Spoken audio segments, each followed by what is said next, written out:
Top PNP Stories of the Week. Bike for Peace ng PNP at AFP naging matagumpay.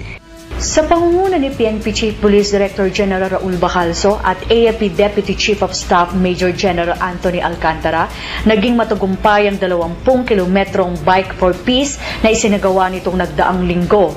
Bukod sa mga pulis, lumahok din sa pagbibisikleta si DILG Secretary Jesse Robredo kasama ilang miyembro ng Philippine Navy, Air Force at Army na nagsimulang magbisikleta sa 8 lugar sa Metro Manila at nagtapos sa Camp Crame.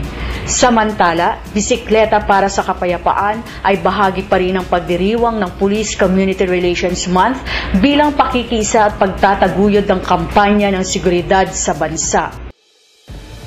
Pagbibigay seguridad ng PNP sa zona ng Pangulong Aquino naging mapayapa. Maituturing na general peaceful ang kabuang pagbabantay ng Philippine National Police sa katatapos lang na zona ng Pangulong Benigno Aquino III nitong nagdaang Lunes, July 25, 2011. Ayon kay PNP Chief Police Director General Raul Bacalzo, bagamat nagdulot ng pagkasikip ng daloy ng trapiko sa mga lugar na nakapalibot sa batasang pambansa dahil na rin sa halos 7,000 nagrally, wala namang naitalang nangyaring malalaking kaguluhan sa buong bansa. Samantala, binati ni PNP Chief ang mga opisyal na nanguna sa 7,000 pulis na dineploy para sa naturang okasyon.